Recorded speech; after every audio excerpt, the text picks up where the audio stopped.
2 வயசு குழந்தைய யாராச்சும் பாலியல் பலாத்காரம் பண்ணணும் ஒரு சிந்தனை வருமா? எவ்வளோ பெரிய மனசு வழியில நம்ம இருக்கிறோம், என்ன சமூகத்தை உருவாகிட்டு இருக்கோம். தூத்துக்குடியில தன்னுடைய வீட்டில் கழிவறை இல்லையா? இதுதான் தமிழ்நாடு முன்னேறிய மாநிலமா? இதுதான் திராவிட 2.0வா? ஒரு கழிவறை இல்லாத ஒரு கிராமத்தை உருவாக்கிய ஒரு முட்டாள் முதலமைச்சர். நம்ம என்ன பீகார்ல இருக்கிறோமா, யூபியில் இருக்கிறோமா? கழிவறையே இல்லாத ஒரு மாவட்டமும் கழிவறை இல்லாத கிராமங்கள் எத்தனை இருக்குன்னு முதலமைச்சருக்கு தெரியுதா இல்லையான்னு தெரியல. 22 கட்சி கூட்டணி உருவாக்கு, 32 கூட்டணி உருவாக்கு. ஆனா கூட்டணி கட்சி தலைவர் எல்லாம் கையை கட்டிக்கிட்டு மக்கள் பிரச்சனை பேசாம அமைதியா இருக்காங்க பாத்தியா? அங்கேயே அந்த எல்லா கட்சி தோழர்களும் தோத்துட்டாங்க. நாங்க திருப்பி பதிவு பண்றோம் மக்கள் கிட்ட, தமிழ்நாட்டில் ட்ரக்ஸ் சேல்ஸ் அதிகமா போய்கிட்டே இருக்கு. ரோடா சேல்ஸ் பண்றது உங்களுடைய கண்ட்ரோல் இருக்குன்னு ஏன் இன்னும் புரிய மாட்டேங்குது? உங்களுடைய தெருக்கள் யார் கண்ட்ரோல் இருக்கு?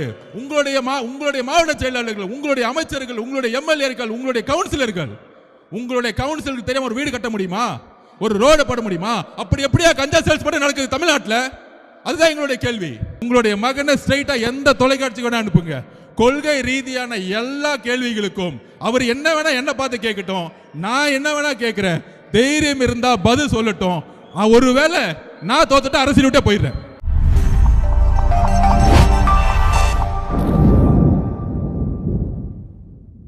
தெய்வத்தால் ஆகாதெனினும் முயற்சிதான் மெய்வர்த்த கூலி தரும்.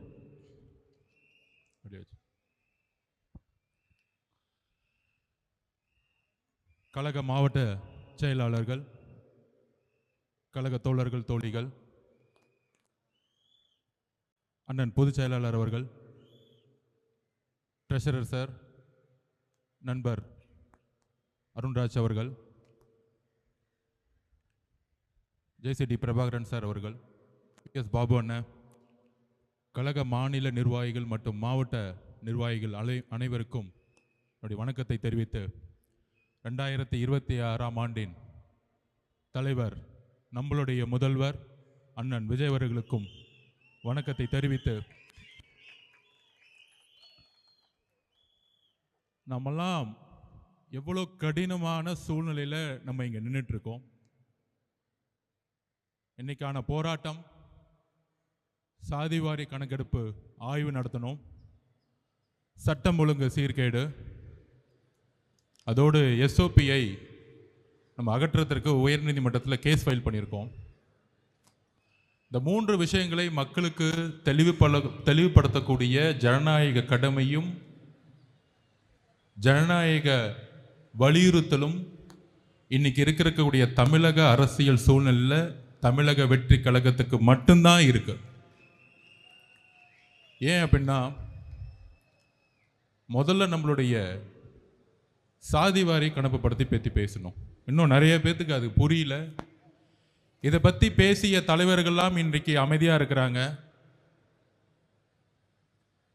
முக்கியமாக இந்த சாதிவாரி கணக்கெடுப்பு சமூக நீதி அடிப்படையில் உருவாக்கிய நீதி கட்சி 1921 முதல் முறையாக வகுப்புவாரி பிரதிநிதித்துவ ஜீவோவை பாஸ் பண்ணாங்க. சமூகத்தில் இருக்கக்கூடிய விளிம்பு நிலையில் இருக்கக்கூடிய பிற்படுத்தப்பட்ட ஓபிசி இருக்கக்கூடிய எஸ்சி எஸ்டி மக்களுக்கு இடஒதுக்கீடை அமல்படுத்தணும்னு ஒரு போராட்டம் இந்தியாவில் முதல் முறையில் ஒலித்த மாநிலம் தமிழ்நாடு.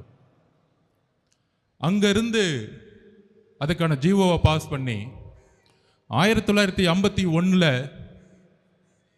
உயர்நீதிமன்றம் தோடைய ஜட்ஜ்மெண்டோடைய வெளிப்பாடில் நமக்கான ரிசர்வேஷன் பாதிக்கப்படும் பொழுது, நமக்கான சமூக நீதி பாதிக்கப்படும் பொழுது, அது தமிழ்நாட்டுக்கு மட்டுமல்ல இந்தியாவுக்குமே கேஸ்ட் ரிசர்வேஷன் பாதிக்கப்படும் என்கின்ற உணர்ந்து அன்றைக்கு தந்தை பெரியார் அவர்களுக்கோ இல்லை ஏன் சிஎன் அண்ணாதுரை அவர்களுக்கோ பேரறிஞர் அண்ணாதுரை அவர்களுக்கோ எந்த அதிகாரமும் கிடையாது 1951.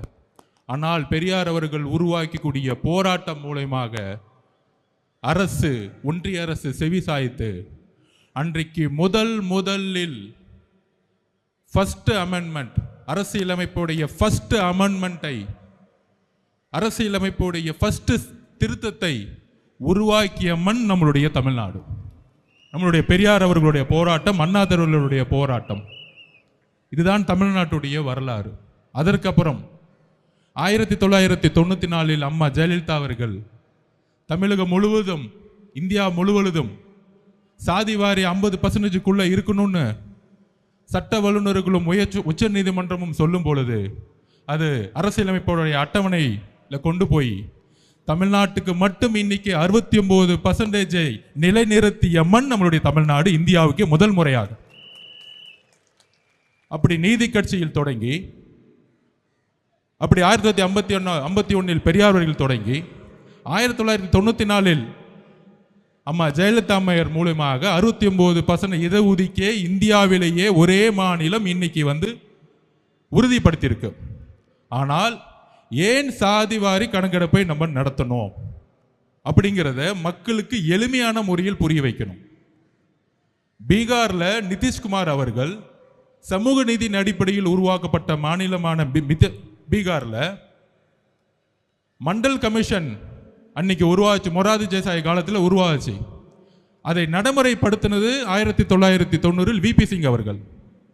விபி சிங் அவர்கள் பிற்படுத்தப்பட்ட மக்களுக்கு சாதிவாரி கணக்கெடுப்பு மூலம் 27% இடஒதுக்கீடை அமல்படுத்ததுனால அவருடைய ஆட்சியை கலைச்சாங்க. அதுக்கு எதிர்த்து நின்றது ஒன்றிய பாஜக அரசு. அன்னைக்கு அவங்களுடைய வாபஸ் வாங்கினாங்க. ஒன்றிய பாஜக அரசு இடஒதுக்கீடு எதிராக அவங்களுடைய குரல் இருந்துச்சு. அதனால விபி சிங் அரசு தன்னுடைய பிரதம மந்திரி பதவி போனாலும் இடஒதுக்கீடாக நின்று பிரதம மந்திரி போஸ்டிங்கை வெளியிட்டு உறுதிப்படுத்தினார். இந்த வரலாறு ஏன் சொல்ற அப்படின்னா, இன்றைக்கு இருக்கக்கூடிய திமுக அரசு சமூக நீதின்னு சொல்லக்கூடிய முதலமைச்சர் திரு மு.க. ஸ்டாலின் அவர்கள் பீகார்ல நிதிஷ்குமார் அவர்கள் சமூக நீதியின் அடிப்படையில் கேஸ்ட் ரிசர்வேஷனை நடத்தினார்.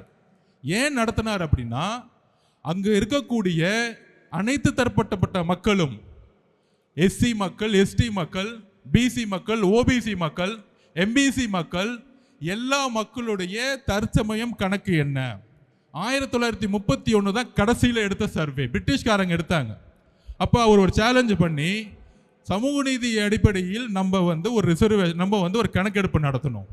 அந்த கணக்கெடுப்பு நடத்தும் பொழுது எந்தெந்த சாதி மக்களுடைய உண்மையான கணக்கெடுப்பு என்ன, அந்த கணக்கெடுப்பை நடத்தி அரசு தன்னுடைய திட்டங்களை எங்கெல்லாம் ஏழ்மையின் விளிம்பு நிலையில் இருக்கக்கூடிய மக்கள் இருக்காங்களோ அங்க போய் கொண்டு போய் சேர்க்கணும்னு நினைச்சவர் தான் நிதிஷ்குமார் அவர்கள். இவர் தான் உண்மையான முதலமைச்சர். அவரை ஃபாலோ பண்ணி நம்மளுடைய பக்கத்து மாநில இருக்க கர்நாடகாவில் இருக்கக்கூடிய உண்மையான சமூக நீதி காவலர் இருக்கக்கூடிய திரு சீதாராமையா அவர்கள் கணக்காய்வு நடத்தினார். அதுக்கப்புறம் தெலுங்கானா ஒரு புதிய முதலமைச்சர் முதல் முறையில் இருக்கிறார் ரேவந்த் ரெட்டி அவர்கள். அவரும் கணக்கெடுப்பை நடத்தி இன்றைக்கு அதுக்கான கமிஷனை போட்டு தன்னுடைய அரசினுடைய திட்டங்கள் சரியாக கரெக்டாக கணக்கெடுப்பு நடத்தி திட்டங்களை அந்த ரிசர்வேஷன் மூலமாக எங்கெல்லாம் ஏழ்மை இருக்கோ, எங்கெல்லாம் வறுமை இருக்கோ, எங்கெல்லாம் தீண்டாமை இருக்கோ அதற்கு எதிராக அரசினுடைய ஒட்டுமொத்த திட்டங்களையும் கொண்டு போய் சேர்த்திருக்கிறார். காங்கிரஸ் ஆளக்கூடிய மாநிலங்கள், எதிர்கட்சியா இருக்கக்கூடிய நிதிஷ்குமார் ஆளக்கூடிய மாநிலங்கள், இங்கெல்லாம் ஒரு சாதிவாரி கணக்கெடுப்பு நடத்தும் பொழுது சமூக நீதியின் அடிப்படையில் உருவான திமுக, அண்ணாதுரை ஒரே ஒரு விஷயத்துக்காக இந்த திமுக உருவாக்கினார், சமூக நீதி. சமூக நீதியின் அடிப்படையில் உருவாக்கின திமுக அதோடைய வழித்தொண்டில் வந்த கலைஞருடைய மகனா இருக்கக்கூடிய திரு மு.க. ஸ்டாலின் அவர்களுக்கு சாதிவாரி கணக்கெடுப்புனால என்னன்னே தெரியல. மக்கள் தொகை கணக்கெடுப்பையும் சாதிவாரி கணக்கெடுப்பையும் குழப்பி சட்டசபையில் பேசுறாரு. இது ஒன்றிய பாஜக அரசு தான் நடத்தணும். ஒன்றிய பாஜக அரசு தான் நடத்தணும்னா எப்படி கர்நாடகாவில் சீதாராமையா நடத்தினார், எப்படி நிதிஷ்குமார் நடத்தினார், எப்படி தெலுங்கானால சிஎம் நடத்தினார், மம்தா பானர்ஜி வெஸ்ட் பெங்கால எப்படி நடத்திட்டு இருக்காங்க? இதற்கு முதலமைச்சர் பிரஸ் மீட்டை வச்சு தயவு செஞ்சு பத்திரிகையாளர் கேள்வி கேளுங்க. அவர் வரமாட்டாருன்னா அவர் புள்ள உதயநிதிட்ட கேளுங்க. ஏன் கேட்க சொல்றேன்னா, அவர் புள்ள உதயநிதி கிட்ட நம்மளை பார்த்து மாநாடுல கொள்கையற்ற கட்சி தமிழக வெற்றி கழகம், நான் சேலஞ்ச் விடுறேன் உங்களை பார்த்து, இன்னைக்கு நீங்க உங்களுடைய திரு முதலமைச்சர் ஸ்டாலின் அவர்களே, திரு உதயநிதி அவர்களே, உங்களுடைய தொலைக்காட்சி சேனலுக்கே கூப்பிடுங்க, இல்ல சன் டிவிக்கே கூப்பிடுங்க, நான் வரேன். உங்களுடைய மகன் அடுத்த முதலமைச்சர் சொல்றீங்களே, உங்களுடைய மகன் சமூக நீதினா என்ன, சாதிவாரி கணக்கெடுப்புனா என்ன, இருமொழி கொள்கைனா என்ன, ஒவ்வொரு கொள்கையும் நாங்க வந்து பேசுறோம். நான் தனிப்பட்ட முறையில் வரேன். ஒரு விவாதம் நடத்துறதுக்கு உதயநிதிக்கு தகுதி இருக்கா? தகுதி இருந்தால் நான் இந்த சேலஞ்சுக்கு ரெடி. இது தமிழக வெற்றி கழகம் சார்பாக ஆதவர்ஜுனோ உதயநிதியும் நாம களத்துக்கு நான் பேசி கொடுக்க ரெடி. அப்படி ரெடி இல்லைன்னா தமிழக வெற்றி கழகத்தை பார்த்து கொள்கை தெரியாத ஒரு கட்சின்னு சொல்லாதீங்க. இன்னையோட பயந்துட்டு வீட்டை விட்டு வெளியே வராதீங்க. மாண்புமிகு முதலமைச்சருக்கு ஸ்டாலின் அவருக்கு டைரக்டா சேலஞ்ச் கொடுக்கிறேன். உங்களுடைய மகனை ஸ்ட்ரைட்டா எந்த தொலைக்காட்சிக்கு வேணா அனுப்புங்க. கொள்கை ரீதியான எல்லா கேள்விகளுக்கும் அவர் என்ன வேணா என்ன பார்த்து கேட்கட்டும், நான் என்ன வேணா கேட்கிறேன். தைரியம் இருந்தா பதில் சொல்லட்டும். ஒருவேளை நான் தோத்துட்டு அரசியல் விட்டே போயிடுறேன். அரசியலை விட்டு அன்னைக்கே ரிசைன் பண்ணிட்டு போயிடுறேன். அப்படி தைரியம் இல்லைன்னா மாண்புமிகு உதயநிதி அவர்களே, தயவு செஞ்சு மேடையில் என் கட்சியை பத்தியே பேசாதீங்க, கொள்கை தெரியலன்னு. இதுதான் எதற்கு சாதிவாரி கணக்கெடுப்பை நம்ம நடத்துறோம் அப்படின்னா, தமிழக அரசில் உருவாக்கக்கூடிய திட்டங்கள் 4 லட்சம் கோடி ரூபாய் பட்ஜெட் போறாங்க பாருங்க. இந்த சாதிவாரி கணக்கெடுப்பு நடத்தும் போது தான் இன்னைக்கு எஸ்சி எஸ்டி மக்களுடைய கணக்கெடுப்பு அதிகமாக இருக்கு. இன்னைக்கு கிட்டத்தட்ட 27% மேல அதிகமாக இருக்கிறாங்க. அதே மாதிரி பிசி மக்கள், ஓபிசி மக்கள், எம்பிசி மக்களுடைய கணக்கெடுப்பு என்னன்னு நமக்கு தெரியணும். தெரிந்தால் மட்டும்தான் திட்டங்கள், அரசினுடைய திட்டங்கள் கரெக்டாக கொண்டு போய் சேர்த்து இங்க ஏழ்மையை ஒழிக்க முடியும். ப்ரொஃபஷனல் எஜுகேஷன் எங்கெல்லாம் கம்மியா இருக்கோ அங்க கொண்டு போய் சேர்க்க முடியும். இதுக்கு தான் சாதிவாரி கணக்கெடுப்பு நடத்தணும்னு நம்ம எளிமையா மக்கள்கிட்ட நம்ம கேட்கிறோம். நம்பர் 1 இப்ப புரிஞ்சிச்சுன்னு நினைக்கிறேன். முடிஞ்சா புரியலன்னா மாண்புமிகு முதலமைச்சருக்கு நான் தனிப்பட்ட முறையிலேயோ எங்க கட்சியிலேருந்து நாங்க பேசுறது கூட ரெடியா இருக்கிறோம். ஏன் சாதிவாரி கணக்கெடுப்பு நடத்தணும்? அது புரியாது இல்ல, மக்களை ஏமாத்துறது. அவருக்கு தெரிஞ்சதெல்லாம் ஒண்ணு தான். நம்ம அண்ணன் சொன்ன மாதிரி SST Stalin sir tax 30% commission அடிக்க மட்டும்தான் ஸ்டாலின் சார் ஐயா அவருக்கு தெரியும்.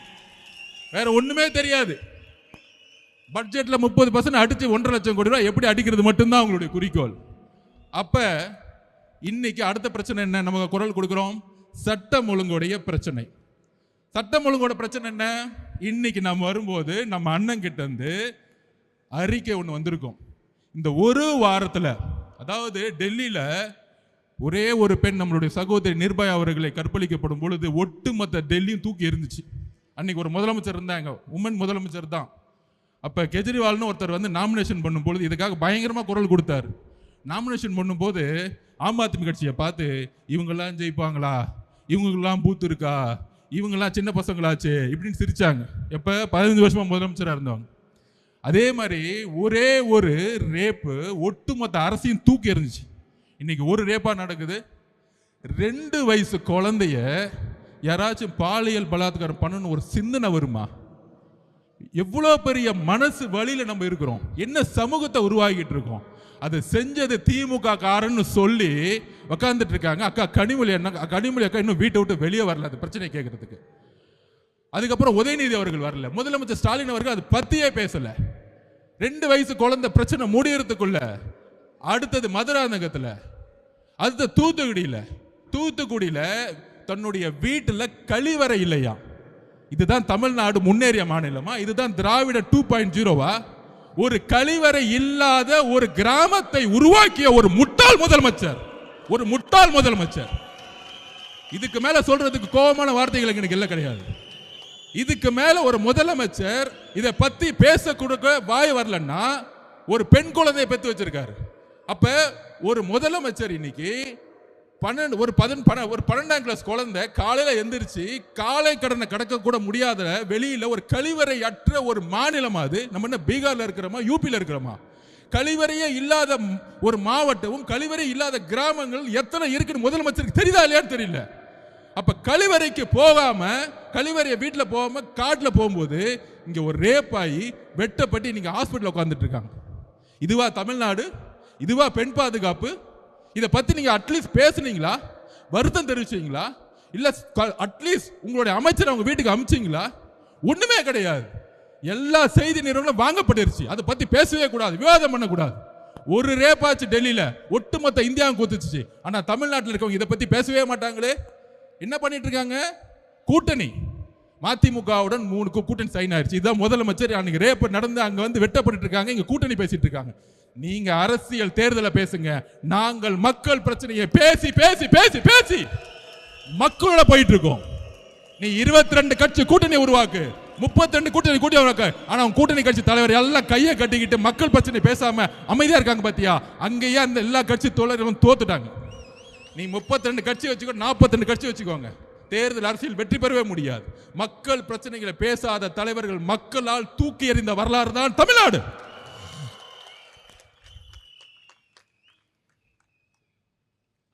அதுக்கப்புறம் நம்ம சிவகங்கை நாங்குநேரி எதுக்காக அருவாயை எடுத்துட்டு இந்த சினிமா படத்தில் வர மாதிரி எங்கெங்கெல்லாம் மக்கள் விளிம்பு நிலை இருக்க மக்கள் இருக்கிற போய் வெட்டுறது, கொல்றது, அது ரீல்ஸ் போடுறது. இதோட அடிப்படை பிரச்சனை என்ன? இதோட அடிப்படை பிரச்சனை ஒன்று தான், கஞ்சா, ட்ரக்ஸ். ஏன் 2 வயசு பொண்ணு வந்து கற்பழிக்கப்படுது? ஏன் 14 வயசு கற்பழிக்கப்படுது? ஏன் 12ஆம் கிளாஸ் பொண்ணு ஒரு இயற்கை உபாதைக்கு போகும்போது ஏன் கற்பழிச்சு வெட்டுறாங்க? நாங்க திருப்பி திருப்பி பதிவு பண்றோம் மக்கள்கிட்ட. தமிழ்நாட்டில் ட்ரக்ஸ் சேல்ஸ் அதிகமா போய்கிட்டே இருக்கு. 60,000 கோடி ரூபாய் டாஸ்மாக் சேல்ஸ் இருக்கலாம். அது மிகப்பெரிய ஒரு இந்த கவர்மெண்டோட மிகப்பெரிய பழி. ஆனால் ட்ரக்ஸோட சேல்ஸ் பார்த்தீங்கன்னா அளவுக்கு அதிகமாக போயிட்டு இருக்கா. அந்த ட்ரக்ஸ் எடுத்தவங்க மெயின் பிரச்சனையே பெண்களை வந்து கற்பழிப்பு பண்றது. அப்ப முதலமைச்சர் கேட்டா முதலமைச்சர் சொல்றாரு, ஒன்றிய பாஜக அரசு இல்லாம கடல் வழியை நம்ம நிப்பாட்ட முடியாது, கடல் வழியா தான் வந்து ட்ரக்ஸ் சேல்ஸ் பண்றாங்க. ஐயா முதலமைச்சர் அவர்கள் ஸ்டாலின் அவர்களே, கடல் வழியா வரலாம், நான் திருப்பியும் பதிவு பண்றதான், ரோடா சேல்ஸ் பண்றது உங்களுடைய கண்ட்ரோல்ல இருக்குன்னு ஏன் இன்னும் புரிய மாட்டேங்குது? உங்களுடைய தெருக்கள் யார் கண்ட்ரோல்ல இருக்கு? உங்களுடைய மாவட்ட செயலாளர்கள், உங்களுடைய அமைச்சர்கள், உங்களுடைய எம்எல்ஏக்கள், உங்களுடைய கவுன்சிலர்கள். உங்களுடைய கவுன்சிலருக்கு தெரியாம ஒரு வீடு கட்ட முடியுமா? ஒரு ரோடு போட முடியுமா? அப்படி எப்படியா கஞ்சா சேல்ஸ் பண்ண நடக்குது தமிழ்நாட்டில்? அதுதான் எங்களுடைய கேள்வி. உங்களுக்கு தெரியாம கஞ்சா சேல்ஸ் நடக்குன்னு சொன்னா தவறு. திமுகவுடைய அமைச்சர்கள், திமுகவுடைய எம்எல்ஏக்கள், திமுகவுடைய கவுன்சிலர்கள் யாருக்கும் தெரியாம தமிழ்நாட்டில் கஞ்சா சேல்ஸ் நடக்கிறது இல்ல. இதுதான் உண்மை. ஒரு இன்ஸ்பெக்டருக்கு தெரியாம கஞ்சா சேல்ஸ் பண்ண முடியாது. ஒரு எஸ்ஐக்கு தெரியாம கஞ்சா சேல்ஸ் பண்ண முடியாது. ஒரு கான்ஸ்டபிள் தெரியாம ஒரு கஞ்சா சேல்ஸ் பண்ண முடியாது. அப்ப இதுக்கெல்லாம் யார் பொறுப்பு? முதலமைச்சராக இருக்கக்கூடிய ஸ்டாலின் சார், நீங்கள் தான் பொறுப்பு. பெண்களுடைய பாதுகாப்புக்கு நீங்கள் தான் பொறுப்பு. ஒரே வாரத்தில் 5 ரேப் ஆகுது உங்க கண்ணு முன்னாடி. ஆனா திமுக காரன் ஒருத்தன் அதை பத்தி பேசல. அக்கா கனிமொழி அக்கா பேசல, திமுக அமைச்சர்கள் பேசல, திமுக கவுன்சிலர்கள் பேசல. திசை திருப்புறது.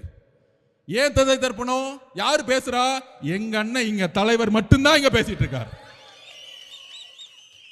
இப்ப எஸ்ஓபிக்கு வர 3வது மேட்ருக்கு. இந்த மாதிரி பிரச்சனை நடக்கும் பொழுது எந்த தலைவரும் பேசுறது இல்ல. கூட்டணின்னு சொல்றாங்களே, மார்க்சிஸ்ட் கட்சியோட தலைவர்கள் பேச மாட்டாங்க. இந்த விளிம்பு மக்களுக்காக போராடிய அண்ணன் திருமான 90 2000 காலத்தில் அவரை பேச்சு பார்த்து நான் வளர்ந்தவன். ஆனா இந்த பிரச்சனைக்கு அண்ணன் பேச மாட்டேங்கிறார். என்னன்னே தெரியல. அண்ணன் என்ன ஆனாருன்னு தெரியல. முதலமைச்சரை பார்த்தவன டக்குன்னு பயப்படுறாரு அண்ணன். எப்படி பார்த்தா எங்க அண்ணன் திருமா அண்ணன் 2000ல். ஆனா இன்னைக்கு மக்களுடைய பிரச்சனைகளை பேசவே மாட்டேங்கிறார். என்னென்ன 6 தொகுதி 8 தொகுதி முக்கியமா? மக்களுடைய விளிம்பு மக்களுடைய பிரச்சனைகள் முக்கியமா? அதை சொல்லுங்க. நாங்குநேரியில் வெட்டப்பட்டது யார்? தலித் சகோதரர்கள். மதுராங்கத்தில் வெட்டப்பட்டது யார்? தலித் சகோதரர்கள். எங்க உங்களுடைய பேச்சு? எங்களுக்கு வலிக்குது. மக்களை கை வைக்கும் போது எங்களுக்கு வலிக்குது. எங்களுக்கு உணர்வு இருக்கு. 2 வயசு குழந்தையும் 14 வயசு குழந்தையும் 12ஆம் கிளாஸ் பொண்ணும் கற்பழிக்க முடியாது. என்னுடைய தங்கை மேல கை வச்சா என்ன கோவம்? அதே கோவம் தான் எங்களுக்கு வருது. ஆனா உங்களுக்கு ஏன் கோவம் வர மாட்டேங்குது? ஏன் முதலமைச்சர் உங்களுக்கு கோவம் மாட்டேங்குது? நீங்களும் ஒரு பெண் குழந்தையை பெற்றிருக்கீங்க, ஏன் பேச மாட்டேங்கிறீங்க? அட்லீஸ்ட் பேசுங்க, பாதிக்கப்பட்டவங்களை பாருங்க. இனிமேல் நான் இருக்கிற வரைக்கும் இனிமேல் தவறு நடக்க மாட்டேன்னு சொல்லுங்க. அட்லீஸ்ட் மக்கள் உங்களை அட்லீஸ்ட் திருப்பி அவங்க ஓட்டு போடுவாங்க. ஆனா அதை கூட சொல்ல மாட்டேங்கிறீங்களே. ஒரு மனிதாபிமானம் கூட உங்களுக்கு இல்லையே. அதனாலதான் எங்களுக்கு கோபம் வருது. அப்ப இதை கேட்கறதுக்கு எங்களுடைய அண்ணன் எங்க தலைவர் மாவட்ட ரீதியா பயணம் போனார். மாவட்ட ரீதியா பயணம் போடும் பொழுது ஒவ்வொரு மாவட்டத்துடைய எழுச்சிகள் பார்த்து திமுக பயந்துட்டாங்க. அப்ப உடனே செந்தில் பாலாஜிக்கு அஜெண்டா, அங்க ஏதாவது பிரச்சனையை பண்ணி விட்டுரு. கரெக்டா அண்ணன் பேச ஆரம்பிக்கிறாரு. நீங்க வீடியோல பார்த்திருப்பீங்க. 10 ரூபாய் பாலாஜின்னு பேச ஆரம்பிக்கிறார். செருப்பு வந்துருச்சு. எந்த மாவட்டத்திலையும் செருப்பு தூக்கி போட்டதா வரலாறே கிடையாது. ஏன்னா சுற்றில் இருக்கக்கூடிய மக்கள் எங்க தலைவரோட அன்பு இல்ல நம்பிக்கை வச்சிருக்காங்க. அப்ப கரூர்ல மட்டும் எப்படி செருப்பு வந்துச்சு? நேத்து பேட்டி கொடுக்கிறார் செந்தில் பாலாஜி. அது என்ன ஹாஸ்பிட்டல்ல போனவங்க எல்லாத்தையும் கூப்பிடுவாங்க, என்ன மட்டும் ஏன் கூப்பிடுறாங்கன்னு தெரியல. நீ தான் ஃபர்ஸ்ட் அக்யூஸ்ட். அவ்வளவுதான். செகண்ட் அக்யூஸ்ட் யாரு? அவருக்கு என்ன பயம் வந்துருச்சு? ஏன் மித்தவங்க எல்லாம் கூப்பிடல, மகேஷை ஏன் கூப்பிடல, என்ன மட்டும் கூப்பிடுங்க. அடுத்தது முதலமைச்சர் வந்தாரு 2 மணிக்கு, அவரையும் கூப்பிடுங்க. அடுத்தது அவருடைய பயம் அப்படி, என்ன மட்டும் கூப்பிடாதீங்க எல்லாத்தையும் கூப்பிடுங்க. காலையில புள்ள வந்துச்சு உதயநிதி அவர்கள், அவரையும் கூப்பிடுங்க. அப்ப செந்தில் பாலாஜி ரெடி ஆயிட்டாரு எல்லாத்தையும் மாட்டி விடுறதுக்கு. ஆட்சி மாற்றம் முடியும் பொழுது தமிழக காவல்துறை எங்க அண்ணன் கண்ட்ரோல் வரும் பொழுது நீங்க எல்லாம் கரூர் மெட்ல ஜெயிலுக்கு போவீங்க. இது நடக்குதா இல்லையான்னு மட்டும் பாரு. இப்ப 6 டிஸ்ட்ரிக்ட்ல திருவாரூருக்குள்ள அண்ணன் நுழைகிறார். மக்களை நம்புங்க, எந்த எதிர்கட்சி தலைவரும் திருவாரூருக்குள்ள போவே முடியாது. ஏன்னா கலைஞருடைய மண் அது. 55% ஓட்டு போடுவாங்க. யார் எம்எல்ஏ நின்னாலும் கண்ணை மூடி போடுவாங்க. ஆனால் ஒட்டுமொத்த திருவாரூர், வேணா நான் பஸ்ஸுக்குள்ள இருக்கிறேன், நானே பயந்துட்டேன். ஒட்டுமொத்த திருவாரூர் மண்ணில் ஒரு 2 கிலோமீட்டர் போறதுக்கு 4 மணி நேரம் ஆச்சு அண்ணன் போறதுக்கு. இதுக்கு தான் பயம், இதுக்கு தான் கரூர். அப்ப கரூர்ல பிரச்சனை நடத்தி என்ன பண்ணாங்க? அவர் ஒரு கொலை குற்றவாளியில மாட்டவரத்துக்கு வேலையை பண்ணிட்டாங்க. அண்ணன் எமோஷனல் ஆனது, ஆல்ரெடி மக்களுடைய இறப்பு. இந்த பிரச்சனைலாம் பண்ண அரசியல் விட்டு போயிடுவார், பிரஷர் கொடுத்தா அரசியல் விட்டு போயிடுவார். நாம் அதெல்லாம் கடந்து, அவர் வழியெல்லாம் கடந்து அழுது ஒரு 50 நாள் சட்ட போராட்டங்கள்லாம் முடிச்சு, ஒருவேளை திமுக போட்டாங்க ஹைகோர்ட்ல எஸ்ஐடி போட்டாங்களே, உடனே ஒரு ஆபீசரை போட்டு அப்பாயின்மெண்ட் பண்ணாங்களே, ஒருவேளை தமிழக அரசு இந்த என்கொயரி பண்ணியிருந்தா நான் முதற்கொண்ட அருண்ராஜ் முதற்கொண்டு திரு அண்ணன் நம்ம ஆனந்தம் முதற்கொண்டு இன்னைக்கு வரைக்கும் ஜெயில தான் இருந்திருப்போம். எல்லா கொலைப்பழியும் நம்ம மேல போட்டிருப்பாங்க. இதுதான் திமுகவுடைய சூழ்ச்சி. அப்ப இதை பண்ணாங்க. சுப்ரீம் கோர்ட் ஜட்ஜ்மெண்ட் ஆகி நம்ம என்கொயரி பக்கம் போயிட்டு இருக்கோம். திருப்பி அண்ணன் ஆரம்பிச்சிட்டாரு பிரச்சாரத்துக்கு போகலான்னு கிளம்பலான்னு. அப்போ ஒரு எஸ்ஓபி போட்டாங்க, நம்ம கோர்ட்டுக்கு நம்ம தான் போகணும், எல்லா கட்சிகளுக்கும் சரிசமமான ஒரு சட்டத்தை உருவாக்கணும், பர்மிஷன் கேட்டா எங்களுக்கு மட்டும் 30 நாள் ஆகுதுன்னு. கேஸ் நம்ம தானே போட்டோம், நம்மளை கூப்பிட்டுருக்கணும்ல. ஆனால் நம்மளை கூப்பிடவே இல்லை. ஏன்னா நம்ம புது கட்சியா, கேஸ் போட்டது நம்ம தான் போய் முறையிடுறோம் கோர்ட்டில். கோர்ட்டு சொல்லுது எல்லா கட்சியும் கூப்பிடுங்கன்னு, ஆனால் நம்மளை கூப்பிடல. இந்த உண்மையை தெரிஞ்சுக்கணும். உடனே எஸ்ஓபி போட்டாங்க. அந்த எஸ்ஓபி பேர் என்ன தெரியுங்களா? சொல்லுங்க நீங்க. Stalin operating system. ஸ்டாண்டர்ட் கிடையாது, அது ஸ்டாலின் சார் அவரோட பேர்லயே போட்டுக்கிட்டாரு. என்ன போட்டுக்கிட்டாரு? அவரு மட்டும் அவர் பையனை வச்சு எத்தனை இளைஞர் மாநாடு வேணா போட்டுக்கலாம், வாரத்துக்கு ஒரு மாநாடு போகலாம். ஆனால் நம்ம ஒரு மாநாடு போறதா இருந்தா ஒரு 100 கொஸ்டின் வரும். அந்த கொஸ்டின் நிரப்புறதுக்குள்ள 15 நாள் ஆயிடும். நம்ம தலைவர் வெளியே ரோட்ல இங்க வந்தா 50,000 பேர் கூடுவாங்க. கூடும் பொழுது காவல்துறை ரோடை சரியா ரெகுலைஸ் பண்ணலன்னா திருப்பி மக்களுக்கு ஸ்டாம்பேட் ஆகிறதுக்கான ப்ராப்ளம் இருக்கும். அதனால தான் நம்ம தலைவர் ஒவ்வொரு இடத்துக்கு வரத்துக்கு யோசிச்சுட்டே இருக்கிறாரு. அவர் வெளியே வரத்துக்காக யோசிக்கல தம்பி, மக்களுடைய பாதுகாப்புக்காக தான் அமைதியாக உட்கார்ந்துட்டு இருக்காரு. ரொம்ப தெளிவா நான் பதிவு பண்றேன். அவர் நடக்க ஆரம்பிச்சிட்டாருன்னா 1 லட்சம் பேர் வருவாங்க. அப்ப மக்கள் பாதுகாப்பு காவல்துறையிட்ட இருக்கு. காவல்துறை எதுவுமே செய்யறது இல்லை. அப்ப திருப்பி அவர் ஸ்டாம்பேட் ஆகி திருப்பி அவர் மேல கொலவழி பண்ணணும். இதுக்காக தான் எஸ்ஓபி. அப்பதான் முடிவு பண்ணோம், ஒவ்வொரு ஊரும் 15 கிலோமீட்டர் தள்ளி காட்டுல நிர்வாகிகள் மீட்டிங் வெறும் 5000 பேர் வச்சு அண்ணனை இன்னைக்கு பிரச்சாரம் பண்ணிட்டு இருக்கோம். இப்ப இந்த திமுகவுடைய சூழ்ச்சி உங்களுக்கு தெரியுதா? எதனால நம்ம பிரச்சாரம் பண்ண முடியலன்னு. இன்னைக்கு கூட அண்ணன் தூத்துக்குடி போன, மதுராந்தக போகணும்னு துடிக்கிறார். இந்த ரேப்பை கேள்விப்பட்டேன். ஆனால் அங்க காவல்துறைக்கு ரீச் பண்ணா யாரும் பதில் கிடையாது. அந்த சின்ன வீட்டுக்குள்ள போகும்போது 20,000 பேர் சுத்தி வந்தா யாரு பதில் சொல்லுவா திருப்பியும்? அப்ப என்னைக்கு நியூட்ரல் ஆகும்னா தேர்தல் கமிஷனுடைய நோட்டிபிகேஷன் வரும் பொழுது. அப்ப எல்லா கட்சிகளும் ரோட பிரச்சாரம் போலாம். அன்னைக்கு பிரச்சாரத்தை ஆரம்பிச்சாருன்னா தமிழகம் எம்ஜிஆருக்கு அப்புறம் உருவாக்காத பிரச்சாரத்தை தமிழக விஜய் அவர்கள் உருவாக்குவார். இது நடக்குதா இல்லையான்னு மட்டும் பாருங்க. அன்னையோ நோட்டிபிகேஷனோட முதலமைச்சரோட சைன் அத்தாரிட்டி முடிஞ்சிச்சு, அதோட ஓவர். அப்ப தெருவா ஒவ்வொரு ரோடா போகும்பொழுது மக்களுடைய எழுச்சி அப்ப பாப்பீங்க, மக்களுடைய கோவத்தை நீங்க பாப்பீங்க. அப்ப இன்னைக்கு முதலமைச்சர் என்ன பண்ணிட்டு இருக்காரு? நீங்க ஒண்ணு புரிஞ்சுக்கணும். அண்ணன் ஓப்பனா சொன்னார், என்னுடைய தனிப்பட்ட பிரச்சனை விமர்சனம் நான் பாத்துக்கிறேன். அதுக்கு மேல என்ன பிரச்சனைன்னு சொல்றாரு. 2 வயசு குழந்தை ரேப் பண்றாங்க, 14 வயசு 16 வயசு குழந்தை காலை கடந்து கிடக்க முடியல. இதை நோக்கி நம்மளுடைய பிரச்சாரத்தையும் பிரச்சனையும் சொல்லுவோம். அப்ப இன்னைக்கு தமிழ்நாட்டில் எத்தனையோ தலைவர் இருக்காங்க. ஏன் அவர் மீது விமர்சனம்? நான் ஓப்பனாக உங்ககிட்ட பதிவு பண்றேன், மக்கள்கிட்டே பதிவு பண்றேன், முக்கியமாக சோசியல் மீடியா வாரியர்ஸ் கிட்ட பதிவு பண்றேன். தமிழ்நாட்டில் எம்ஜிஆருக்கு அப்புறம் ஒரு பிரபலமான ஒரு தலைவராக ரஜினிகாந்த் அவர்கள் வரணும்னு நினைச்சார். அரசியலுக்கு வந்து சிஸ்டத்தை மாற்றணும், எல்லாம் பண்ணணும்னு நினைச்சார். ஆனால் இதே திமுக குடும்பம் பல மிரட்டல்களை கொடுத்து அவரை அரசியல் கட்சி வர விடாம பார்த்துக்கிட்டாங்க. இன்னைக்கு என்ன ஆனார்? அவரு கடைசியில் ரெட் ஜெயின் பிக்சர்லயே நடிக்க போயிட்டார். அவர் மேல விமர்சனம் கிடையாது. அந்த வலிமை, மன வலிமை நம்ம தலைவர்கிட்ட இருக்கு. நான் பதிவு பண்றேன். நீ என்ன வேணா பண்ணுங்க, என் மக்களை கொன்ன, வீட்டை விட்டு வெளியே வந்துட்டேன், என்ன தனிப்பட்ட முறையில் விமர்சனம் பண்ற, அதுக்கெல்லாம் நான் பதில் கொடுக்கல. நீ பதில் கொடுத்துட்டு என்ன திட்டிட்டே இருக்கும் பொழுது மகளிர் தினத்தன்னைக்கு 12 ப்ராமிஸ் கொடுத்து என்னுடைய பெண்களுக்கு என்ன பண்ணணும்னு சொன்னவர் எங்க தலைவர். வீட்டில் உட்காரல பயந்துட்டு. அப்ப எதை நோக்கி நம்ம தலைவர் போறார்? தமிழ்நாட்டில் ஒரு மாற்றம் உருவாகணும். மாற்றம் உருவாகணும் சொன்ன தலைவர்லாம் என்ன ஆனாங்க? நான் ஒவ்வொன்றா சொல்றேன். மதிமுக தலைவர் வைகோ அவர்கள் கட்சி ஆரம்பிக்கும் போது திமுகவுடைய பல பிரச்சனைகள் சொல்லி ஏற்றினார். இன்னைக்கு 4 சீட்டு, அதுலயும் 3 சீட்டு உதயசூரியனா, ஒரு சீட்டு அவங்களோட சொந்த சிம்பிளா. இது என்ன கூட்டணி நமக்கு ஒன்றும் புரியவே இல்லை. இன்னைக்கு அண்ணன் திருமா அண்ணன் திமுக கடுமையா 2014 பிரச்சாரம் பண்ணார், அவராலேயும் முடியல. கடைசியில் அங்க கூட்டணி. இது மாதிரி எல்லா தலைவர்களும் இன்க்ளூடிங் அண்ணன் கமலஹாசன் அண்ணன் கட்சி ஆரம்பிச்சு டிவி எல்லாம் உடைச்சாரு. ஆனால் அவராலேயும் முடியல. நம்ம அவரை நம்ம சிறுமைப்படுத்தல. திருப்பியும் திமுக சேர்ந்து ரெட் ஜெயின் படத்துல நடிக்க ஆரம்பிச்சார். அப்ப எல்லாரும் ஓபிஎஸ் அண்ணன் முதலமைச்சரா இருந்தவர், அம்மா கூட விசுவாசி முதலமைச்சரா இருந்தவர், 3 தடி முதலமைச்சரா இருந்தார். இன்னைக்கு ஸ்டாலின் சார் செஞ்சுட்டார். அப்ப அவங்களுடைய பணபலத்தை பாருங்க. எல்லாரையும் விலை கொடுத்து வாங்கலாம், எல்லாரையும் மிரட்டலாம். ஆனால் தமிழகத்தில் மிரட்ட முடியாத, விலை கொடுத்து வாங்க முடியாத அன்காம்ப்ரமைஸ் தலைவர் ஒருத்தர்னா எங்களுடைய தலைவர் விஜய் அவர்கள் மட்டும்தான்.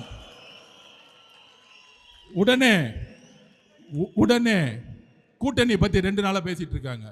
அப்படி ஆயிடுமா, அப்படி ஆயிடுமா, இப்படி ஆயிடுமான்னு. 234 தொகுதியிலும் காவல்துறை எனக்கு வேண்டுகோள் கொடுக்கிறேன். நான் பேசுறதை நிப்பாட்டாதீங்க. முதலமைச்சர் ஸ்டாலின் அவர்கள் சொல்லிடுங்க, நான் ஒரு 10 நிமிஷத்துல முடிச்சிருவேன்னு.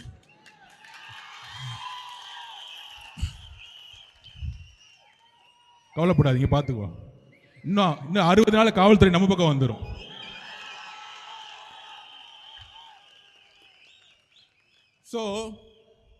காவல்துறை கிட்ட ஒத்துழைப்பு கொடுத்துருவோம். இல்லைன்னா பாவம் மாவட்ட செயலாளர் மேலே எஃப்ஐஆர் போட்டுருவாங்க. கவலைப்படாதீங்க, 60 நாள் எஃப்ஐஆர் திருப்பி டெலீட் பண்ணிடலாம் நம்ம கவர்மெண்ட் வந்த உடனே. அதை பற்றி கவலைப்படாதீங்க. 22 கட்சி கூட்டணி, கொள்கை கூட்டணி சொன்னவங்க இன்னைக்கு 2 வயசு குழந்தை, 14 வயசு குழந்தை, 16 வயசு குழந்தையோட ரேப்பை பற்றி பேசுறதுக்கு வாய் வர மாட்டேங்குது. ஏன்னா ஸ்டாலின் சார் கோச்சிக்குவார். இன்னைக்கு நாங்கள் திருப்பியும் சொல்றோம், மக்களிடம் உண்மையை பேசக்கூடிய ஒரே தலைவர் நம்மளுடைய தலைவர் மட்டும்தான். இந்த கூட்டணின்னு சொல்லிட்டு இருக்காங்க. கொஞ்ச நாளைக்கு அங்க போயிட்டேன்னு சொல்லுவாங்க, கொஞ்ச நாளைக்கு டெல்லி பக்கம் போயிட்டான்னு. நாங்க நேர்காணல் நடத்தி 234 தொகுதிக்கு கேண்டிடேட்டை அண்ணன் ரெடி பண்ணிட்டு இருக்காரு. தெளிவா இருக்கு குறிக்கோள். நிறைய குழப்பங்கள் வேணாம். நாம உறுதியாக சொல்றோம், ஒரு மக்கள் ஆட்சியை மக்களே உருவாக்குவார்கள் 2026 கண்டிப்பாக சரி செய்யும். அதோட இன்னொரு கோரிக்கை, கேஸ் பிரச்சனை பயங்கரமா கடுமையா போயிட்டு இருக்கு. பெட்ரோல் பங்க்ல பெட்ரோல் இல்ல, டீசல் இல்ல. மாநில அரசு ஒரு எமர்ஜென்சி கமிட்டியை உடனே அப்பாயின்மெண்ட் பண்ணி மத்திய அரசோட ஒன்றிய அரசோட பேசி மக்களுக்கு உண்மையான தகவல் சொல்லணும். இன்னும் 15 நாள்ல கேஸ் கிடைக்காது, இன்னும் 10 நாள்ல பெட்ரோல் கிடைக்காது, டீசல் கிடைக்காதுன்னு சொல்லணும். சொன்னாதான் அடுத்த கட்டத்தில் குடும்பத்தில் இருக்கவங்க அடுத்த என்னன்னு செய்யணும். ஒண்ணுமே சொல்லாம சும்மா எங்கேயாச்சும் டூர் போய்கிட்டு நாங்க ரோட்ல நிற்கக்கூடிய அவல நிலையை திமுக அரசு உருவாக்காதீங்கன்னு சொல்லி தயவு செய்து இன்னும் ஒரு வாரம் தான் மாண்புமிகு முதலமைச்சர் அவர்களே, தூக்கத்திலிருந்து வெளியே வாங்க. உங்க ஆட்சியை நாங்க வெளியே அனுப்புறதுக்கு நாங்க எல்லாம் ரெடி ஆயிட்டோம். நன்றி, வணக்கம்.